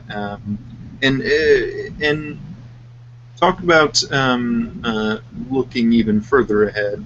Gazing into your crystal ball there for a bit. Talk about how long, basically, the Lightning have to be able to contend for the Stanley Cup. I think we've got a while. Of course, the big question is in everyone's mind is, does Steven Stamkos re-sign with us? You talk to any Tampa fan, they're going to say yes, absolutely. There's no way that he would betray us and go to a different team. Of course, we also said that about Vincent Lecavalier and Martin St. Louis. So, while I'm certain that he's going to re-sign with us, I'm not 100% certain. I'm not Stamkos. I can't speak for him. But I think he sees that Tampa is a major contender within the next few years. We're very young. We have a lot of talent. And we have a lot of depth. So the main issue in our minds is much more cap space. We have 6 guys that we really need to keep. We have, again, Stamkos, the second best goal scorer in the entire league, second only to Alexander Ovechkin, who is, well, the best, possibly ever. It's up for debate, and I'm not going to start that debate. but still, when you're second to Ovechkin, you're still really high. And then, of course, we've got the triplets line, who is, again, one of the best goal scoring lines in the entire NHL when they are on fire. In the defensive end, we have to keep Victor Hedman, and in goal, we need to keep Bishop at least until Vasilevsky or Godlewski have fully developed. So we've got 6 guys that are going to be taking a major hit to our cap. So the question therein lies, what happens to our depth? And that's the question that we're going to see soon. Who do we drop to keep these guys? Do we drop Killorn? Do we drop Filppula? Garrison, Coburn? What happens? That's the big question. But I see us contending for another 4 to 5 years. All right, and unless Dave has anything additional he's curious about, that will conclude the Tampa Bay Lightning team overview. I do not have anything else. All righty. Thank you guys for having me, and I hope the rest of your podcast goes extremely well. I hope so too. Thanks for joining us. Thanks for having me. Yes. I hope the same as well, Dave. We never know. Yeah, I hope so too. You have everything written down though, don't you? So that's good. Yeah. All right. Well, have a great time, guys, and have a great weekend. Hope your teams do well. Hope yours do too. Have a good one. Thank you. Have a good one. All right. So All now right. it's just us, Blake. Yes, it is now just Dave and I. Continuing your Saturday afternoon drive, wherever you may be. It seems most of the case, for most of the country, perhaps a cloudy, a rather chilly day. I know it is down here. I know it is for you up there, Dave, so Yep. I like to assume. Yes, And sir. for the rest of the Saturday afternoon drive, we'll now look into the NHL quick hit section. Of course, as Josh mentioned, Dave, we have a new head coach in the National Hockey League. Well, yeah. new to this season, That but situation. yes. Give us the details on that one. Todd Richards is out in Columbus. John Tortorella is back in the in Yes. Columbus, and it's one of the best situations I've ever seen. Yes. It is And, a you know- bigger tire fire than the Columbus Blue Jackets are, and I can't wait till it finally ignites. And, you know, the thing with Todd Richards, too, fun fact, up until starting from when he first started coaching in Columbus up until this last season, I believe, or no, the season before, whenever Columbus was leading into the third period, he was undefeated. He won every game, but then lo and behold, the St. Louis Blues come in. They're leading 3-2 or something in this one game in the heading into the third period, but we scored a tie, and Backus scores the overtime winner. That snaps his streak, and who knew that would be What season is perhaps. this? I got a question. What season is this for? I think this was the season before the one when we lost to Chicago in the playoffs. I think it was that that happens one. a lot. You're not really narrowing it down. Wait, what? Is it last season, not this past season? Because I know we came back in the third against them also. That's what I'm kind of saying. When was that? It was the 2013-2014 season. Was Richards the coach back then? When was he hired, first off? I believe he was a coach then. Let's see. He started coaching them in the 2011-2012. So, yeah. Wow. Because I could have sworn at the time I remember seeing all over the place Columbus was leading that game entering the third, and everyone was saying, oh, look at his undefeated record when they're leading heading into the third. I mean, ours was in January, so yours could have happened before ours. That's what I'm saying. Well, no, because this game I'm talking about, I'm fairly certain it was the season before the last one. So Or, yeah, 2014, 2015. That was 2 seasons ago. It might be the same season. I'm not sure. yeah, but anyway, what were we talking about? Oh, Tortorella. Yes. Yes. So Richards is out. And what I was about to say was, who knew that losing his first game when leading into the third was a sign of things to come, perhaps. And now Tortorella is in, and previously the head coach of the Vancouver Canucks, previously an NHL analyst for NHL TV. He was just hired by them just for him to be ripped away there. Yeah. So good going, NHL TV. Now you need a new analyst. Well, I mean, Todd Richards is out of a job, so. Yeah. I mean, hopefully they can get someone to replace Milbury. Well, he's with hoping. NBC. That's what I don't think he does stuff with the NHL Network. He might. I think he might do everything with them. I'm not sure. Yeah, I don't know. So yeah, you, as you said, a tire fire that could be close, if not already ignited, especially with this new acquisition. And let's revisit Columbus here for a bit, because we talked about them in length in last week's episode, but let's do it again. Let's kind of rehash our thoughts on what we think and what we make of Columbus so far this season. Well, Columbus's big problem is kind of known as the defense, and it's kind of been said that they don't have a good defense, but everyone thought, oh, their forwards are going to be able to kind of hold them above water, when they don't have a very good forward group, in my opinion, either. I feel like the only thing they really have was good goaltending, which they're not getting this year. Their forward core is average at best, in my opinion. Though I do believe, I mean, getting Brandon Saad, that's certainly an improvement. One player I like not a team make. I like to think the that Penguins wouldn't be good if it was just Crosby. I like to think that was still perhaps a bit of an improvement. Yeah, it is, but one player does not a team make, I say again. Yes. Yeah.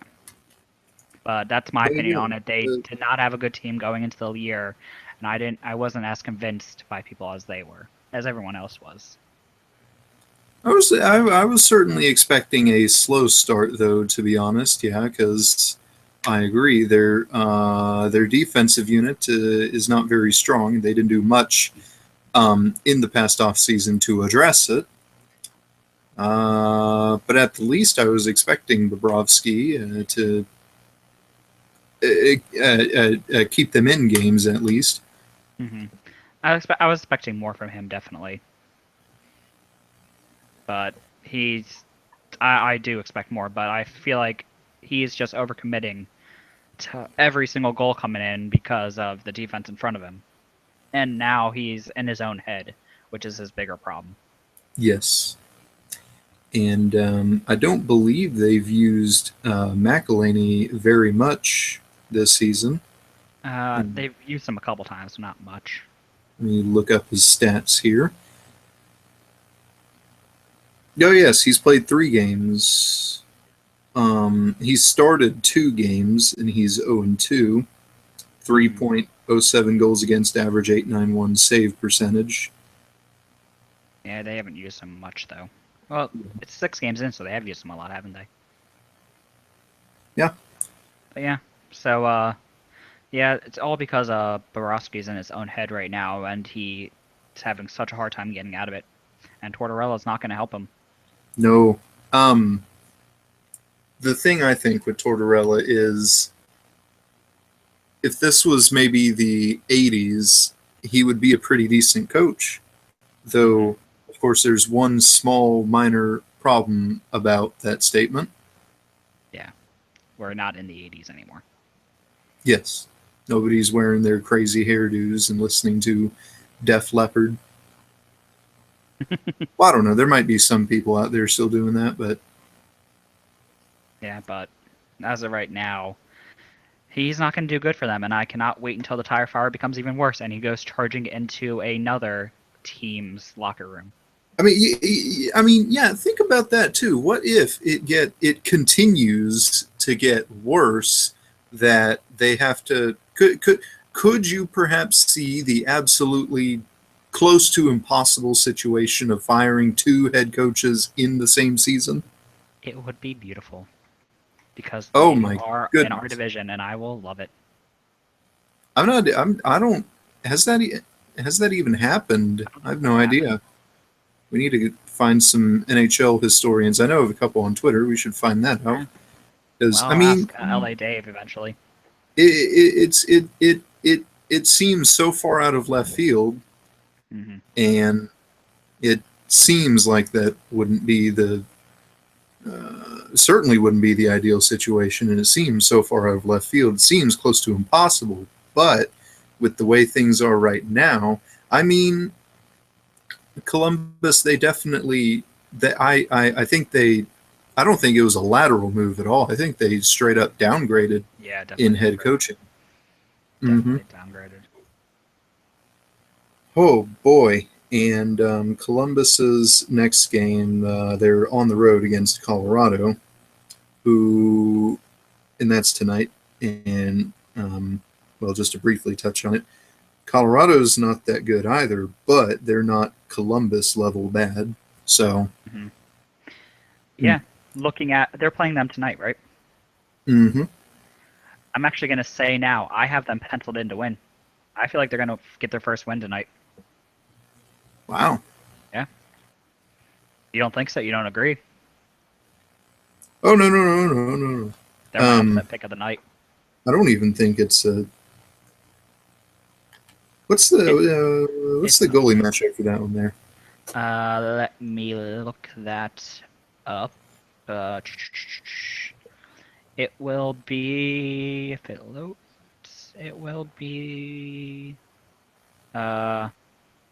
Bobrovsky versus Varlamov, the two Oh, number one, Varlamov. number two Okay. Russian goaltenders. Yes. See, I don't know how they can beat Varlamov. I feel like they can. I don't know. I don't know how. I I feel like they're don't. gonna do it. I feel like they're gonna do it. Finally, gonna get the Impress, first win. So you're not impressive. agreeing with me? You're going with Colorado? I'm going with Colorado, and this will jump us into the today's games. We'll forego last night's games. I know, Dave, you have company coming over, I believe. Yes, they will be here Yes. soon. So, we'll briefly run down the list of games. A lot of hockey going on this Oh evening. yes. 12 games, I think was what I 12 counted. games. Both of our teams are in action, so we can give a quick preview for those. All Central Time starts 5 o'clock, Anaheim and Minnesota. The 6 o'clock starts New Jersey and Buffalo, Toronto and Montreal, Arizona and Ottawa, the Rangers and the Flyers. 7 o'clock starts St. Louis hosts the Islanders. Pittsburgh on the road against Nashville, Florida on the road against Red Hot Dallas. They have already met once before this season. 7:30, folks, rematch of the Stanley Cup Final. The Chicago Blackhawks play host to the Tampa Bay Lightning. 8 o'clock Central start. The Colorado Avalanche hosts the Blue Jackets. And 9 o'clock, the struggling Vancouver Canucks, they host the Detroit Red Wings. And 9:30 p.m. start, the Carolina Hurricanes, they host the San Jose Sharks. We'll begin previewing a couple games here.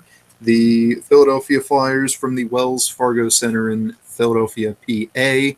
They host the New York Rangers. Dave, your thoughts, your preview of this game? I have no idea how this is going to go. Philadelphia has improved this year. First, somehow, I'd never expected them to be as good as they are right now, which is saying something for how I usually feel about my team. But the Rangers are one of the best teams in the East right now, as everyone knows, and they've had Philadelphia's number for a long time now. I'm pretty sure we've only won in their building once in the past 3 years, but we've beaten them very rarely now. So I'm not sure how this one is going to go out. It's going to be Lundqvist versus Mason. Mason's had a little bit of problems stemming from he's had a family emergency a couple of weeks ago. So he might still be trying to get over that right now. No one knows what the family emergency was. We're giving his privacy on that. But we'll see how it goes. But I am predicting a Philadelphia win, just barely, though, because I will never root against my team. Wow. Yeah.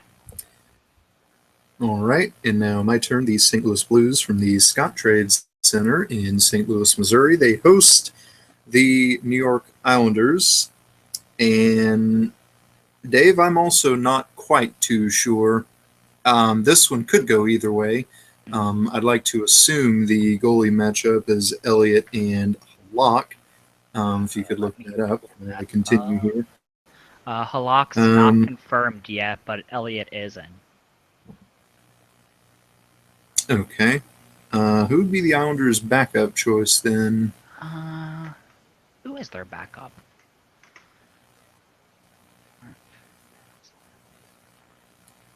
Let's see. Line combinations, New York Islanders. Their backup is Thomas Greiss. Oh, yes. Interesting. Who I think has not been that good for them. If I remember what Ape had said when we had him on. Yes. Well, I expect Halak. Most of the time, the Eastern Conference teams, they do start their starters against Western Conference teams, unless it's Edmonton. But yes, this one could go either way. The Islanders, they're not off to a terrible start, but they haven't really impressed me either. In fact, they lost to Boston last night, 5-3. St. Louis, on the other hand, I do know both Robbie Fabry and Kevin Shattenkirk practiced with the team yesterday. However, in that same practice, Jaden Schwartz ran into the goalpost with his leg, and he was favoring his left leg as he was helped off the ice. So unsure what's going on there, but he's probably not going to be in the lineup tonight. We're still without Paul Stastny. But if we can get Shattenkirk back, that'll be good for the defense. He's probably our number one defenseman right now, and to have him back would be very beneficial. However, I am still predicting a St. Louis win here. We still have, we're without three top forwards, but we still have Tarasenko, we still have Backus, we still have Steen, we still have Brouwer, who's absolutely impressed me so far this season. I'm pretty sure he's still leading the team in points. So I believe St. Louis, they can pull off a win here against a Islanders team that seems middle of the road to me to begin.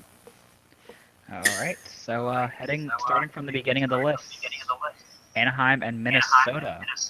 Who do you have? And the last matchup for this one, Anaheim just ran all over Minnesota.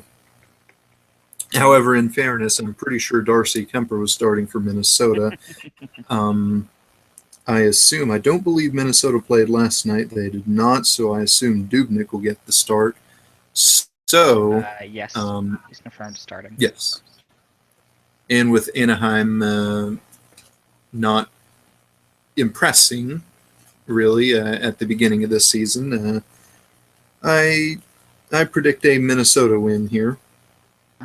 going with Anaheim on this one. Interesting. I feel like they can win. They are a lot better, and I feel like this is the kind of when they're going to start turning it around. So. Interesting. Okay, so you're going with Minnesota. I'm going with Anaheim. Okay. Next game is probably the most exciting game of the night.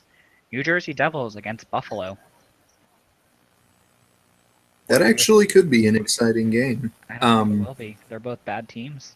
Well, but Buffalo has actually been doing a lot better than what Well, I mean, everyone when one thought. bad team plays another, there's usually sparks that fly, and it gets pretty interesting. Mm-hmm. And Buffalo, the record is not indicative, I don't think, of how Buffalo's been playing. Mm-hmm. I've seen an improved Buffalo team so far this season. Okay. But it will be Linus Ullmark versus Corey Schneider. So he's not even Buffalo's starter. No. And Schneider, of course, who I is one of highly the best tout. goaltenders in the league right now. Yes. So. It's a shame that he's playing behind a poo-poo defense. Or just a bad team in general. Yes. Yes. However, of course, I don't. Even with Kane or Eichel and all of them, I don't know. Schneider should be able to be good enough to rally his team to a win here. I agree. It's New Jersey Devils for both of us, I guess. All right. So Toronto versus Montreal. I'm having Montreal because this one's an easy pick in my opinion. They are still flying Yes, high. there really isn't much. Yes, there really isn't much to say here. These two teams are close to polar opposites of each other, and Carey Price I mean, net, so yes, the indomitable. Is that a word? sure. I may have just used a made-up word. Carey Price in net, of course. However, not just Price this time around is what's willing Montreal to an 8-0 record so far. It's that offense. It seems to be coming to life a little bit so far. Mm-hmm. Yes. So give me the Canadiens at home to soundly defeat Toronto. Yep, we both agree on that one. And the next, which could be a fun game, it's Arizona versus Ottawa. And I have Ottawa winning. It's going to be Craig Anderson versus Anders Lindbach. So I have Ottawa winning. Yes, Anders Lindbach is. We saw him in Dallas, I believe. He played for Buffalo too, didn't he? Buffalo, Dallas, Tampa Bay. He was, I think, kind of thrown around last year. Yes. Did he start in Tampa Bay last year, or was that an off-season change? Last season was Dallas, then Buffalo, I believe. That's what it was. Okay. No, he was traded to Dallas. No, I think he signed with Dallas in the offseason and then was traded to Buffalo for Enroth. I think that's how that went down. Let me actually look this up. I'm kind of curious. The point started with Tampa Bay, then went, he went from Dallas to Buffalo. So. Yes. He started in Dallas. Basically, though, except for Buffalo, actually, when he did decent there, he was not really a good goaltender in Tampa and in Dallas. And yes, give me Ottawa. All right. Next is New York Rangers versus Philadelphia. I already gave my prediction as Philadelphia winning. It's Henrik Lundqvist versus Steve Mason. I feel like this is the game that Voracek is going to finally get his first goal, and it's going to help carry the team. However, Dave, before you made your pick, you made a convincing enough case to me that New York can get the win. But we're at home. We are slightly more lucky against them at home. Well, there is that. There is that. And let's see here. Yeah, the Rangers are. Well, they're actually not too bad on the road. Mhm. Yeah. Yeah. Um, Going with the I'm, Rangers. I'm going to have to strain the relationship here a little and go with the Rangers. How You, could you? I know you made a convincing enough case before you picked the Flyers, Yeah. mentioning how they have had your number the past few seasons, and of course that they're impressing me so far to begin the season. Yeah. They have been doing good, but I just feel Philadelphia can pull it out. That's just my feeling because I always feel good for my team. Yes. So the next game is New York Islanders versus St. Louis. You already gave your pick for St. Louis and kind of gave your Mm. reasoning, but I'm also picking St. Louis. I feel like you guys are better than them because I'm trying to force myself to start hating the Islanders, so I'm going to root against them in this. Even with injuries, and I feel that if Shattenkirk is in the lineup for tonight, I haven't heard any updates from that. I feel that will further increase our chances of winning. Yeah. But yeah, I feel like St. Louis is better than the Islanders overall. So even with the injuries, as you said, I feel like they can just pull it out. Yeah, we're both going for St. Louis. Next is Pittsburgh versus Nashville. It will be Marc-Andre Fleury versus Rene. So I'm predicting Nashville win here. Yes, of course, Nashville. They are just as red hot as their Central Division rival, the Dallas Stars. Mm-hmm. Also 6-1. And Pittsburgh has not been impressing at all this year. They finally did separate Kessel and Crosby, though. So that might start kicking something off there, but I feel like Nashville can contain it. Mm-hmm. So yes, give me the Predators at home to get the win. All right. Florida and Dallas. Al Montoya versus Kari Lotnin. Holy cow! I And forgot Al and Montoya was their backup goalie. I forgot he was still in the league. I thought he yes, retired. yes, and I will say about Dallas too. They've got to be outside of Montreal, of course. They've got to be the hottest team in the league. Everything just seems to be working well for them. Yeah, they are It'll a be very good interesting team. though.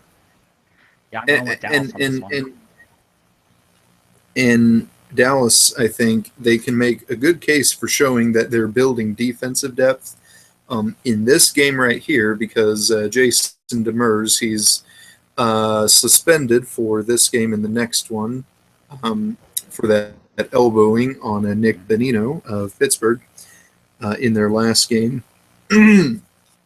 But they have two capable defensemen able to uh, fill in for that spot, and I think Dallas can show signs of improvement in the one unit that sorely needed it for the past couple seasons. And it's overall, I think it's a very, I guess, a magical time right now going on just an hour and a half to the south of me because I'm going to go into a little bit of a story here. But ever since the Stars come in, and there's also the Dallas Mavericks of the NBA, it seemed to have been whenever one team would do bad, the other team would do just as good, or good, be really good. When the Mavericks won the NBA Finals in 2011, the Stars weren't all that great, so everybody was hyped for Mavericks basketball. But as it stands right now, Dallas or the Mavericks, I don't think they're going to be a good team at all this season. While the Stars, they're off to probably the second hottest start in the league. And you always have the group of hockey fans who greatly dislike basketball, and the opposite, the fans who greatly dislike hockey. Um, However, there's always the group of people in the middle who just like fun and exciting teams, and of course they'll be swayed more towards the Dallas Stars this season, and who knows how long after that. It's a fun time for hockey in Texas in general, I think. It definitely is. I just wanted to mention Dallas is kind of they're starting off very strong. They're building a very strong team there. So. Mm-hmm. Anyway, my pick. Yes, give me the Stars at home. Okay. To top Al Montoya and the Florida Panthers. And next boy. is the Stanley Cup Finals match. I'm going with Tampa on this. I feel like they're better than Chicago. I am also going with Tampa. There's been a rather. No, it is not Ben Bishop that is starting for Tampa. Vasilevsky. Godlevskis. Oh, Godlevskis. Yeah. Well, and Chicago's been a rather peculiar team to start the season so far. Yeah, I have not been impressed by them whatsoever. So. Most of the time, I find myself not knowing what to expect from them from these games so far, because really, it seems to be every game they've played in so far could go either way, which is not which you don't really expect that feeling against with the defending Stanley Cup champions. So. I don't know. I still can't exactly trust the Blackhawks to win a game. They're capable of winning, but when I pick them, I just don't feel comfortable. And Tampa on the other hand. And Tampa on the other hand, their offense is clicking. Their offense has been pretty great. Everything that Josh mentioned, I agree with. They've been impressing so far to start the season. So, yes, I will go with the Tampa Bay Lightning here. All right. And we both kind of made our pick for the next one. You picking Colorado, I'm picking Columbus as my upset. But yeah, next is Columbus and Colorado. Do you have any more thoughts on your pick there? No, I just simply have no idea how the struggling Columbus offense, apart from the team as a whole, I have no idea. I don't see how the offense can. Columbus's offense versus Varlamov, and Colorado's offense versus Bobrovsky. I don't see how Columbus can get to Varlamov more than Colorado can get to Bobrovsky. Yeah, I just have a feeling, and I always go with the gut feeling on this. So they have to win sometime. But yeah, next is Detroit and Vancouver, a very even matchup apparently this year, even though no one saw it coming. Vancouver has been decent this year. 3-2-2 right now. They did lose to Edmonton, though. Yeah, they have one more point than Detroit right now. So Detroit went 3-3-1. So, yeah, and since I'm going with Detroit though on this one, I feel like they're a better team overall compared to Vancouver. Yes, and I'm going with technicalities here. I have not named my upset pick of the night. I'm going with technicalities here, and in the league standings, with Vancouver being 14th and Detroit being 19th. Technically, that would be an upset pick. I'm going with the Red Wings. That means I picked 2 upset picks if you're going by that logic. I'm going with Detroit also.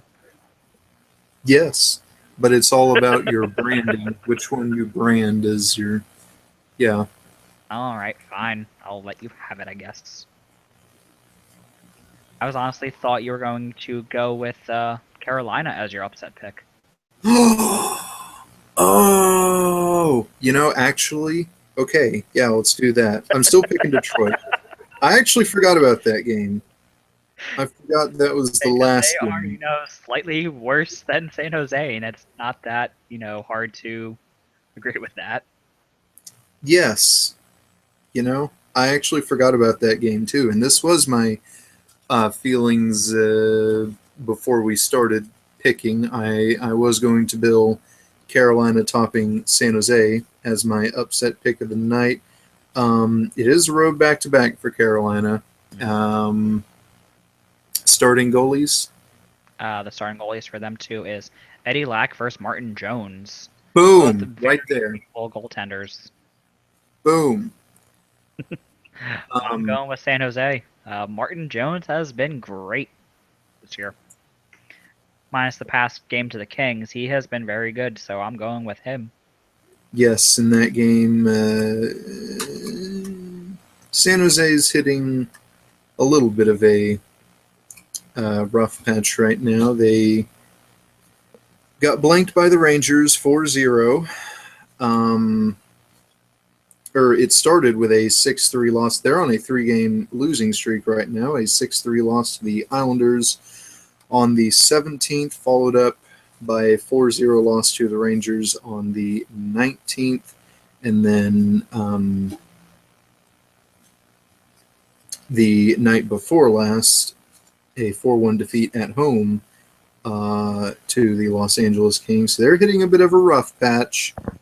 And the thing I feel with Carolina, the offense is there. The offense can, on paper, the offense can score goals, and I can see a situation where they take advantage of a currently slumping San Jose team. Mm-hmm.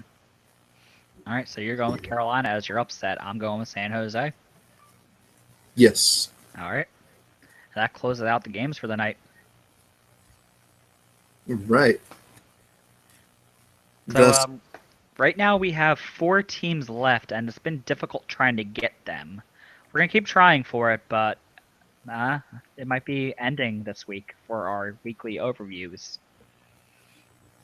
So in those 4 teams, Canucks, Ducks, Hurricanes, and Blue Jackets. Ah, yes. Alrighty.